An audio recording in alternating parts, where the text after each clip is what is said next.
मशरिक़ वुस्ता में एक बार फिर धमाकों की गूंज। ईरान के अमरीकी हमलों के बाद भरपूर ताज़ा जवाबी कार्रवाई। खित्ते में मौजूदा मुतादिद अमरीकी फ़ौजी अड्डों और तनसीबात को निशाना बनाया। बहरीन, उर्दन और कुवैत में फ़ौजी अड्डों पर मिसाइल दागे। ईरान का बहरीन में मौजूद अमरीकी 5th फ्लीट पर भी हमला। ईरानी फ़ौजी मरकज़ ख़ातमुल अंबिया हेडक्वार्टर के मुताबिक कार्रवाई अमरीकी जवाहिरियत के जवाब में की गई। बयान के मुताबिक अगर अमरीकी हमले जारी रहे तो इससे भी ज़्यादा सख्त रद्द-ए-अमल दिया जाएगा। उर्दन का कहना है कि ईरान की जानिब से दागे गए 5 मिसाइल तबाह कर दिए।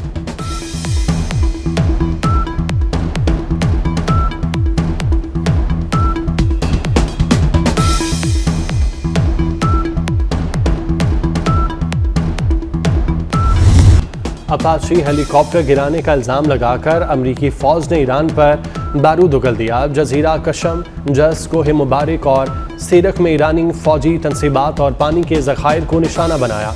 अब नाए हुर्मज़ के करीब टेली कम्युनिकेशन टावर, रेडार और फ़ज़ाई दिफाई निज़ाम पर बम बरसाए। अहवाज़ और हरमुज़गान भी धमाकों से गूंज उठा। अमरीकी सेंट्रल कमांड के मुताबिक ईरान के खिलाफ जवाबी फ़ौजी कार्रवाई मुकम्मल हो चुकी। अमरीकी हुक्काम के मुताबिक ये हमले अब नाए हुर्मज़ के करीब एक अमरीकी हमलावर हेलीकॉप्टर के हादसे के बाद किए गए। ईरान में 20 अहदाफ पर फ़ज़ाई हमले किए गए। अपाची हेलीकॉप्टर के 2 पायलट्स को ड्रोन के जरिए बचा लिया गया।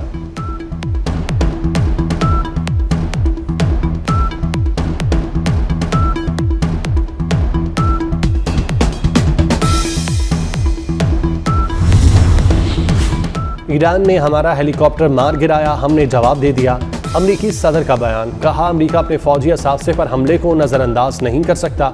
अपाची हेलीकॉप्टर गिराए जाने के बाद जवाबी कार्रवाई नागुज़ीर थी। दूसरी जानिब अमरीकी मीडिया का कहना है सदर ट्रंप समझते हैं ईरान पर हमलों के बावजूद अमन डील पर असर नहीं पड़ेगा। व्हाइट हाउस एहलकार का कहना है डील के मामले पर अभी कुछ नहीं बदला, ईरान से डील अब भी करीब है।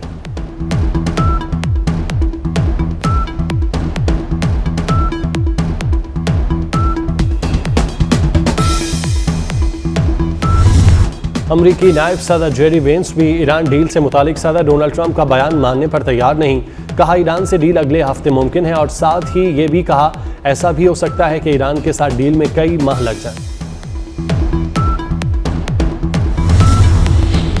ईरान ने अमरीकी हेलीकॉप्टर गिराए जाने का इल्ज़ाम मुस्तरद कर दिया। ईरानी नायब वज़ीर ख़ारजा का कहना है अमरीकी हेलीकॉप्टर को जानबूझकर निशाना नहीं बनाया गया। ईरानी ड्रोन हेलीकॉप्टर से टकराया था। कशीदा सूरत हाल में ऐसे वाक़यात गैर इरादी तौर पर पेश आ सकते हैं। रूसी मीडिया का अमरीकी MQ-9 ड्रोन तबाह होने का दावा।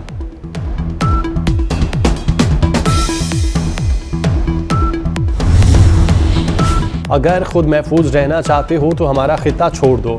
ईरानी वज़ीर ख़ारजा अब्बास सिरागची का अमरीका को वाज़े और दो टोक पैगाम। कहा, खलीज फारिस की तारीख बैरूनी हमलावरों की तबाही के अबवाब से भरी पड़ी है। हमारी ताकतवर अफवाज किसी भी हमले या धमकी का भरपूर जवाब देने के लिए हर वक्त तैयार हैं। ईरानी स्पीकर मोहम्मद बाकिर कालीबाफ ने अमरीका और इसराइल को वार्निंग देते हुए कहा, सिफारतकारी हमारी तरजीह है, लेकिन हम दूसरी ज़ुबानें भी ज़्यादा रवानी से बोलते हैं। अगर मुखालिफ फरीक अपने वादों से फिर गया तो ईरान भी भरपूर रद्द-ए-अमल देगा।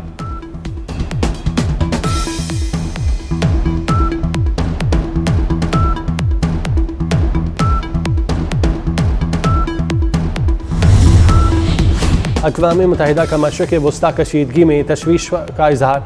सेक्रेटरी जनरल एंटोनियो गुतेरेस ने अपने बयान में फ़रीक़ैन से फ़ौरी जंगबंदी का मुतालबा किया। कहा, तयशुदा जंगबंदी माहिदों का मुकम्मल एहतराम किया जाना चाहिए। ऐसे इक़दामात से गुरेज किया जाना चाहिए जिनसे सिफारती कोशिशों को नुकसान पहुँचे। मुज़ाकरात और सिफारतकारी ही खित्ते में पायदार अमन के क़याम का वाहिद रास्ता है।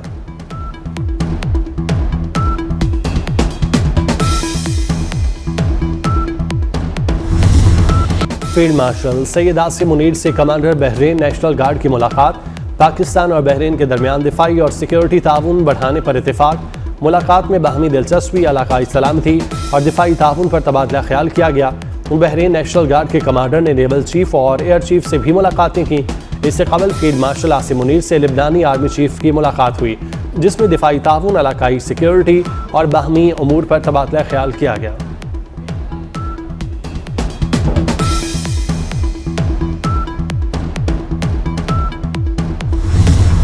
वफाकी बजट 12 जून को पेश किया जाएगा। कौमी असम्बली और सेनेट के इजलास साझ होंगे। सेनेट का इजलास सपहर 4 बजे, कौमी असम्बली का इजलास 5 बजे शुरू होगा। वज़ीर आज़म की ज़ेर सदारत कौमी इक़्तिसादी काउंसिल का इजलास इकनॉमिक सर्वे 11 जून को पेश किया जाएगा।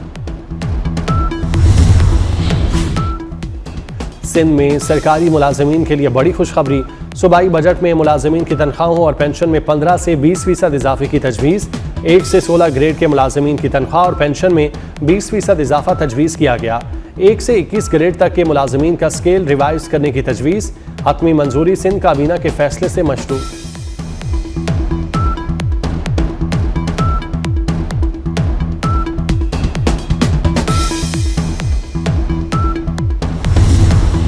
वफाकी बजट में हुकूमत से कॉटन जैनिंग सेक्टर पर आयद सेल्स टैक्स में कमी का मुतालबा। Chairman cotton general forum Ehsanul हक कहते हैं जैनिंग सेक्टर पर इस वक्त 84% सेल्स टैक्स आयद है। गैर मामूली सेल्स टैक्स के बायस जैनिंग सेक्टर में गैर दस्तावेजी कारोबार में मुसलसल इजाफा देखा जा रहा है।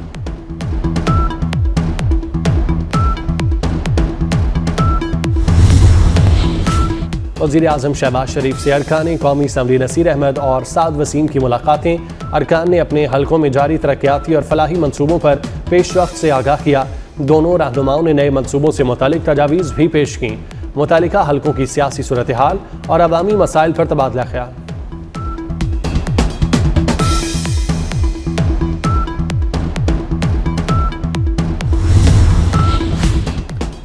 वज़ीर आला पंजाब मरियम नवाज के इनिशिएटिव शी थ्रेड के लिए 31 करोड़ रुपए का बजट। टेक्सटाइल सेक्टर में देही खवातीन की माशी खुद मुख्तारी के लिए मुनफरिद प्रोजेक्ट। शी थ्रेड्स में खवातीन को 15,000 माहाना वजीफा, ट्रांसपोर्ट अलाउंस भी मिलेगा। सूबे के देहात से 18 से 45 साल मिडिल पास खवातीन शी थ्रेड्स का हिस्सा बन सकती हैं।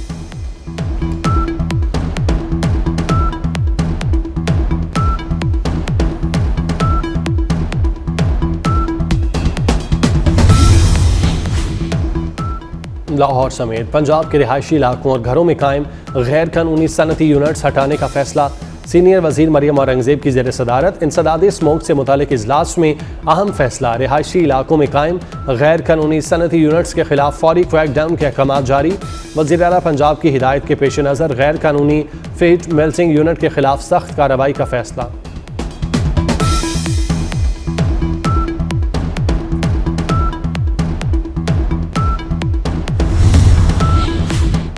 लाहौर हाईकोर्ट का अवामी और फलाही मकासद के लिए ज़मीन अतिया करने वालों के हक में बड़ा फैसला।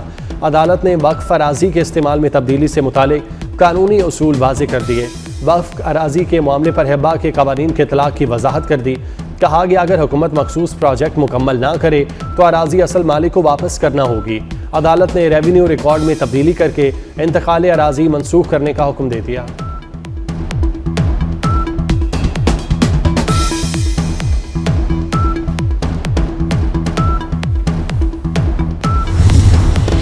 तेजाब गर्दी का शिकार कोयटा की डॉक्टर महनूर कराची में जेर इलाज। मुतासरा डॉक्टर का तीसरी बार मुआयना किया गया। चेहरे पर मामूली ग्राफ्टिंग की गई, बड़ी सर्जरी नहीं होगी। लेडी डॉक्टर की आंखों, नाक, होंठ और चेहरे पर जख्मों का इलाज जारी।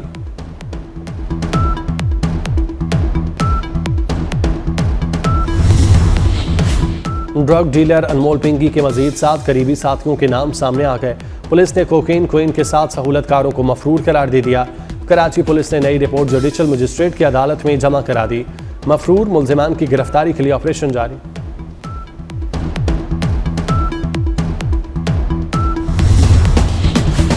लोधरा में गटर की सफाई करने वाले 2 मजदूर जान की बाजी हार गए।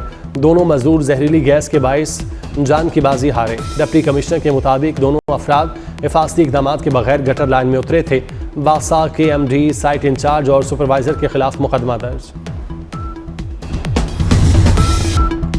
मुल्क में शदीद गर्मी। पंजाब, सिंध और बलोचिस्तान में सूरज आग उगलने लगा। इस्लामाबाद में मौसम शदीद गर्म और खुश्क। दर्जा हरारत 42 डिग्री तक जाएगा। कराची में भी गर्मी की शिद्दत बरकरार। लाहौर में भी सूरज सवादेजे पर आ गया।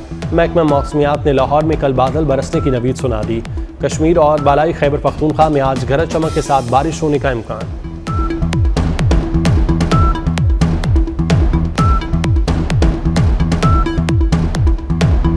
अफगानिस्तान में हक मांगना भी जुर्म बन गया। अफगान शहरी तालिबान रजीम की दहशतगर्दी का निशाना बनने लगे। अफगान मीडिया के मुताबिक सुबह हरात में तालिबान फोर्सेज ने रजीम के मुजालिम के खिलाफ एहतजाज करने वाले मुजाहिरीन पर सीधी गोलियां चला दी। तालिबान फोर्सेज के अंधाधुंध फायरिंग से एक शख्स हलाक, 22 शदीद जख्मी। शहरी तालिबान की जानिब से खवातीन की गिरफ्तारियों के खिलाफ एहतजाज कर रहे थे।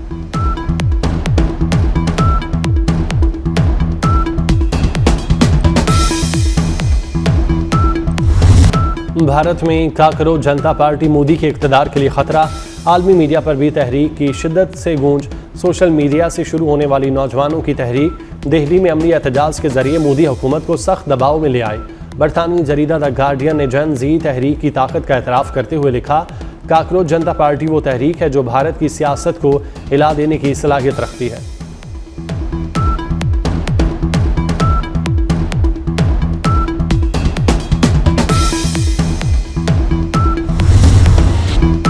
भारत बांग्लादेश सरहद पर मोदी का बड़ा जुल्म, मगरबी बंगाल के महाजरीन पर क़यामत टूट पड़ी। आलमी जरीदा अल जज़ीरा के मुताबिक भारतीय सरहदी फोर्सेज ने बांग्लादेशी महाजरीन को 11 दिन कैद रखकर रात को सरहद पर फेंक दिया।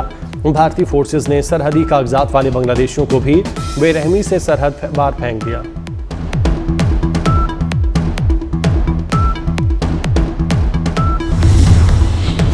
जिनसी हिरासानी के इल्जामात, आलमी फौजदारी अदालत के चीफ प्रोसिक्यूटर को मुअत्तल कर दिया गया। अदालत के इंतजामी इदारे ने करीम खान की बरतरफी की सिफारिश की। खातून एहलकार ने इल्जाम आयद किया।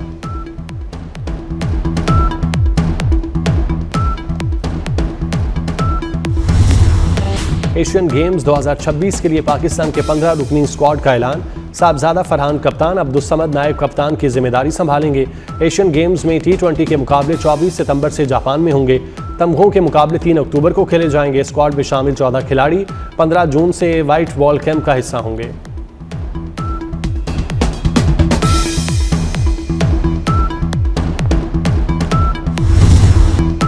ICC women's T20 world cup का मेला सजने में सिर्फ 2 दिन बाकी। टूर्नामेंट से कबल टीमों की तैयारियां और वार्म अप मैचेस का सिलसिला जारी। वर्ल्ड कप के आगाज से कबल लंदन में ट्रॉफी के साथ तमाम टीमों के कप्तानों का शानदार फोटोशूट। टूर्नामेंट में शरीक 12 टीमों के कप्तानों की शिरकत।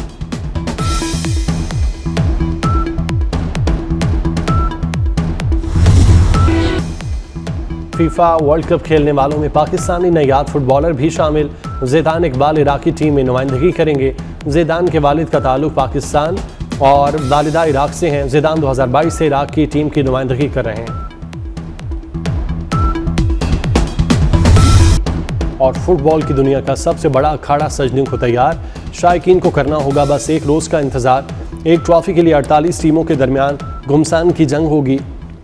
फुटबॉल वर्ल्ड कप के लिए 1248 खिलाड़ी मैदान में उतरेंगे। फीफा वर्ल्ड कप के 104 मैचेस 3 ममालिक में खेले जाएंगे। अमेरिका, कनाडा और मेक्सिको में फुटबॉल मेला 39 दिन तक जारी रहेगा।